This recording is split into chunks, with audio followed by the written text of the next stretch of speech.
નમસ્કાર મારા વહાલા વિદ્યાર્થી મિત્રો, આજે વાત કરીશું ધોરણ 9 વિષય હિન્દીના પાઠ નંબર 6 મેરી બીમારી શ્યામાને લી પાઠના સંપૂર્ણ ગાલા સ્વાધ્યાય પોથીનું સોલ્યુશન આ વિડીયોની અંદર કરીશું। એ પહેલાં ચેનલની અંદર પ્રથમ વખત આવ્યા છો તો ચેનલને ખાસ સબસ્ક્રાઇબ કરી દેવી। विभाग ए गद्य आधारित प्रश्न है, सही विकल्प चुनकर रिक्त स्थानों की पूर्ति कीजिए। पहलू है राह पकड़तू एक चला चलपा जाएगा। जवाब आवशे मित्रों मधुशाला, जे बीजो ऑप्शन है ये साचो है।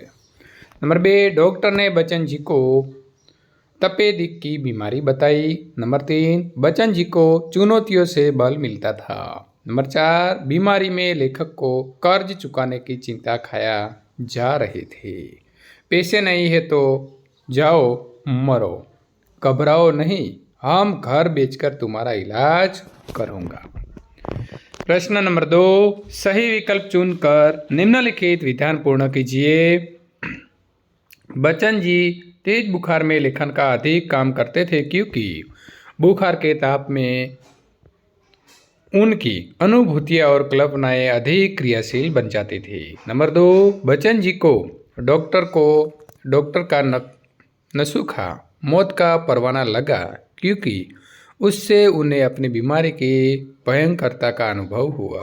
नंबर 3, श्यामा ने अनशन व्रत शुरू करने का निश्चय किया क्योंकि पति को डॉक्टर के पास भेजने का यही अचूक उपाय था। नंबर 4, बच्चन जी को डॉक्टर मुखर्जी से अपनी स्वास्थ्य परीक्षा इसीलिए करवानी पड़ी क्योंकि श्यामा ने तब तक खाना खाने से इनकार कर दिया था। प्रश्न नंबर 3, एक एक वाक्य में उत्तर लिखिए। सामान्यतः लेखक को कौन कौन सी बीमारियां रहती थी? तो सामान्यतः लेखक को जुकाम, बुखार, खांसी, सिर दर्द आदि बीमारियां रहती थी। नंबर 2, लेखक एलोपैथी का उपचार क्यों नहीं कराते थे? लेखक एलोपैथी का उपचार नहीं कराते थे क्योंकि वो महंगा होने के कारण उनकी शक्ति से बाहर थी। श्यामा ने कौन सा ब्रह्मास्त्र छोड़ा? तो श्यामा ने ये ब्रह्मास्त्र छोड़ा कि जब तक बच्चन जी अपनी तबीयत डॉक्टर को नहीं दिखाएंगे तब तक वो खाना नहीं खाएगी। नंबर 4, डॉक्टर का नसूखा बच्चन जी को कैसे लगा? तो डॉक्टर ने नसूखा बच्चन जी को मौत का परवाना लगा। बच्चन जी को मुक्ता प्रसाद जी ने कौन सा उपचार बताया था? मुक्ता प्रसाद जी ने बच्चन जी को लुई कोने के पानी के प्रयोग से राग दूर करने का उपचार बताया था। बच्चन जी तपेदिक की बीमारी से कैसे मुक्त हुए? तो बच्चन जी लुई कोने के पानी के प्रयोग से तपेदिक बीमारी से मुक्त हुए। प्रश्न नंबर 4, निम्नलिखित प्रश्नों के उत्तर 2-3 वाक्य में लिखिए। बीमारी के बारे में बच्चन जी क्या मानते थे? बच्चन जी मानते थे कि बीमारी अमीरों की हराम जिंदगी है, गरीबों को उसे अपने पीछे नहीं लगाना चाहिए। नंबर 2, अपने बुखार के बारे में बच्चन जी ने क्या कहा है? अपने बुखार के बारे में बच्चन जी ने कहा है कि ऊंचे बुखार में उन्हें काम करने की अधिक प्रेरणा मिलती है। बुखार की भट्ठी में उनके विचारों, भावों और कल्पनाओं को अधिक बल मिलता था। प्रश्न नंबर 3, कीपलिंग ने अपनी आत्मकथा में क्या लिखा है? तो कीपलिंग ने अपनी आत्मकथा में लिखा है कि कभी कभी वो बुखार में भी काम करता था। बुखार होने पर उसकी कहानियाँ और भी अच्छी होती थी। प्रश्न नंबर 4, श्यामा ने कौन सा ब्रह्मास्त्र छोड़ा, उसका क्या परिणाम हुआ? अथवा बच्चन जी को डॉक्टर मुखर्जी के पास क्यों जाना पड़ा? तो बीमार बच्चन जी डॉक्टर के पास जाने की बात डाल रहे थे। यह देखकर पत्नी ने ब्रह्मास्त्र छोड़ा कि जब तक वे डॉक्टर मुखर्जी को नहीं दिखाएंगे तब तक वो खाना नहीं खाएगी। उससे बाध्य होकर बच्चन जी को डॉक्टर मुखर्जी के पास जाना पड़ा। नंबर 5, ना जाने राम कहाँ लागे माटी, ये युक्ति बच्चन जी के किस संदर्भ में लिखी है? बच्चन जी के पिता ने अपने अंतिम दिनों में शांति से रहने के लिए घर बनवाया था, लेकिन पति पत्नी दोनों की मृत्यु इस घर में न होकर कहीं और जगह हुई। इसी संदर्भ में बच्चन जी ने उपयुक्त युक्ति लिखी है। प्रश्न नंबर 6, अपनी बीमारी से लड़ने से बच्चन जी को सबसे अधिक बल किससे मिला? तो जब तक बच्चन जी बीमार रहे, पत्नी श्यामा ने उससे अपने किसी दुख की शिकायत नहीं की। बच्चन जी कहते हैं कि उनकी बीमारी में सबसे अधिक बल श्यामा के उस आत्मनिग्रह से ही मिला था। प्रश्न नंबर 5, निम्नलिखित प्रश्नों के उत्तर 5-6 वाक्य में लिखिए। नंबर 1, लेखक बीमारी में भी क्यों काम करते थे? लेखक की आर्थिक स्थिति अच्छी नहीं थी। घर का खर्चा निकालने के लिए वे स्कूल में पढ़ाते थे और ट्यूशन करते थे। आराम करने से वे ये दोनों काम नहीं कर सकते थे। बिना आमदनी के घर कैसे चलता? छोटे भाई शालिग्राम की आमदनी भी अधिक नहीं थी।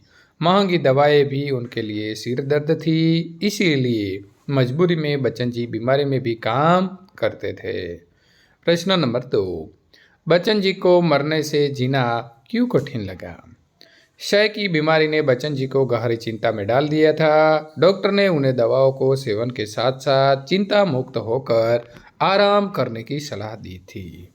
परंतु आराम करने से घर का खर्च कैसे चलता? महंगी दवाएं कहाँ से आती?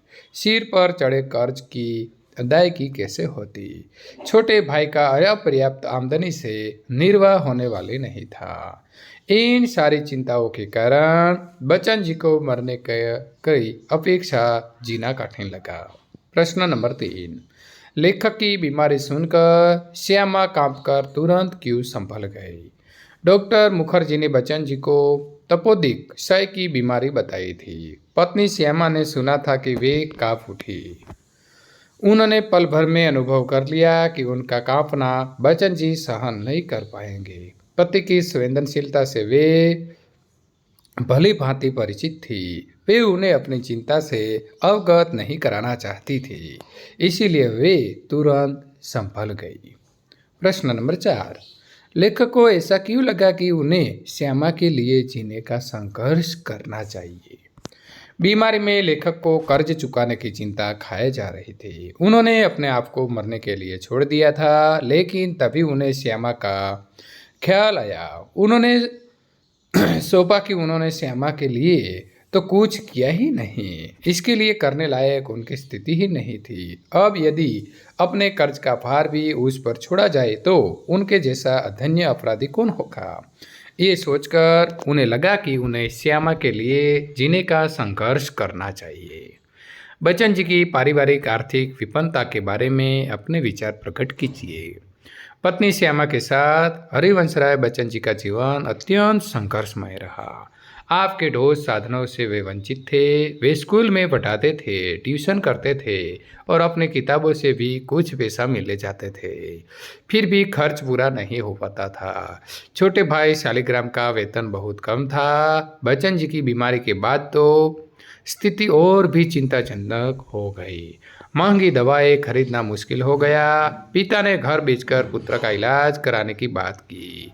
सही समय पर इलाज न मिलने पर श्यामा की मृत्यु हुई। इस प्रकार बच्चन जी की पारिवारिक आर्थिक विपन्नता थी। व्याकरण आधारित विभाग 2, निम्नलिखित मुहावरे के अर्थ देकर वाक्य में प्रयोग कीजिए। पीछे लगना, अपने को परेशानी में डालना। उसने अजीब सी बीमारी अपने पीछे लगा ली है। झकझोर देना, तो विचलित कर देना, परिस्थितियों ने उन्हें झकझोर कर दिया।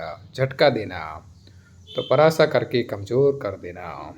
इस बीमारी ने उन्हें ऐसा झटका दिया कि उन्हें संभलने का समय लगा। सिर पर चढ़ना, अधिक होना, सिर पर इतना कर चढ़ गया कि रात में नींद नहीं आती। बुत्ते से बाहर होना, तो शक्ति से मित्रों परे होना। बेटी की शादी में इतना खर्च उसके बुत्ते से बाहर था। जिह्वा पर सरस्वती बैठना, कही हुई बात को सच होना। हर बात सच निकलते देखा ऐसा लगता है कि उसकी जिह्वा में सरस्वती बैठी हो। टालम टोल करना, तो आनाकानी करना। आजकल तुम हर बात में टालम टोल करते हो। ब्रह्मास्त्र छोड़ना, अचूक अस्त्रों का प्रयोग करना। उसने आमरण अनशन की घोषणा कर एक प्रकार से ब्रह्मास्त्र ही छोड़ दिया। लकवासा मार जाना, तो स्तब्ध रह जाना। बेटे की मृत्यु की खबर जानकर माँ बाप को लकवासा मार गया। शाख जाना, तो प्रतिष्ठा की हानि होना। बाजार में व्यापार की साख गई तो मानो उसका सब कुछ गया। छाती पर वज्र रखना, साहस और शक्ति का परिचय देना। श्यामा ने छाती पर वज्र रखकर पति से कहा कि मैं सब कर्ज चुका दूंगा। कील देना तो स्थान से न हटने देना। वे तो उठ ही नहीं पाते, जैसे बिस्तर पर कील गए हो। रास्ता दिखाई देना तो तरकीब सूझना। मुझे तुम्हारी समस्या का रास्ता दिखाई देता है। विरोधी शब्द लिखिए। चिकना तो खुरदरा, मधु तो कटु, कलेश तो शांति, विमुख तो बंद्र, बीमारी तो तंदुरुस्त, विधवा तो सधवा, साकार तो निराकार, मंगल तो अमंगल। पर्यायवाची शब्द अर्थांत समानार्थी शब्द लिखिए। बदन तो शरीर, नसुखा तो उपाय, वैधव्य तो विधवापन, तनख्वाह तो वेतन, साख तो प्रतिष्ठा, चुनौती तो ललकार, संचय तो संग्रह, मुआवजा तो बदला। शब्द समूह के लिए एक शब्द जहाँ शरण लिया जा सके। शरण स्थल, 100 बरस जीने का आशीर्वाद, शतायु भव, शुभ मार्ग पर चलने का आशीर्वाद। तो आवश्य मित्रों स्वस्थ्य था, जिसे चिंता न हो, चिंता मुक्त। अंग्रेजी पद्धति की उपचार प्रणाली, एलोपैथी। आत्मा पर अंकुश, आत्मनिग्रह। निम्नलिखित शब्दों का उपसर्ग पहचान कर लिखिए। सस्मरण माव से स्मरण, सुप्रसिद्ध में सुप्रसिद्ध, साकार माव से मित्रों स आकार, स्वच्छ माव से सु अस्त, ला इलाज माव से ला इलाज, निश्चित माव से नि वत्ता मित्रों निस प्लस चिंत, निष्फल में नि वत्ता फल, विधवा में वि वत्वा, सक्त अंदर से मित्रों स वत्ता सक्त, अनेक माव से अन वत्ता एक। निम्नलिखित शब्दों के प्रत्यय पहचान कर लिखिए। कठिनाई माव से मित्रों कठिन प्लस आई, अपराधी माव से अपराध बताई, नियमित माव से नियत बताई, दंडनीय माव से मित्रों दंड बताई, कर्जदार माव से कर्ज वत्तादार, अंतिम माव से अंत वत्ताईम, हराम जिंदगी माव से मित्रों हरम ज्यादा प्लस भी, साहित्यकार माव से साहित्य प्लस कार, विधवापन माव से विधवा प्लस पन, मौलिक माव से मूल वत्ता एक। निम्नलिखित प्रत्येक वाक्य में से भाववाचक संज्ञा पहचान कर लिखिए। मैं अपनी बीमारी को दुलारने वाला में न था। बीमारी, किताबों की बिक्री अभी नियमित नहीं थी। बिक्री, इसकी नियमित अदायगी मेरे साथ जुड़ी हुई थी, तो अदायगी। मुझे जीवन में चुनौती से ही बल मिलता है, तो चुनौती। निम्नलिखित प्रत्येक वाक्य में से विशेषण पहचान कर लिखिए। धर्म कार्य करके हम आपसे आशीर्वादित हुए, तो आशीर्वादित। तपेदिक की बीमारी के कारण अनेक पारिवारिक कष्ट उठाने पड़े, तो पारिवारिक। पति को डॉक्टर के पास भेजने का अनशन ही एक अचूक उपाय था। अचूक, तुम्हारी विधवा बहन कल अहमदाबाद गई, तो विधवा। मुंह फट डॉक्टर ने शीघ्र जवाब दे दिया, तो मुंह फट। तो विद्यार्थी मित्रों संपूर्ण सोल्यूशन पूर्ण थाय छे। त्यार पछीना काव्य नंबर 7 सूरदास के पदनो जो सोल्यूशन मेळवा मांगो छो तो અહીં આપેલી સ્ક્રીન ઉપર ક્લિક કરીને ત્યાંથી મેળવી શકો છો।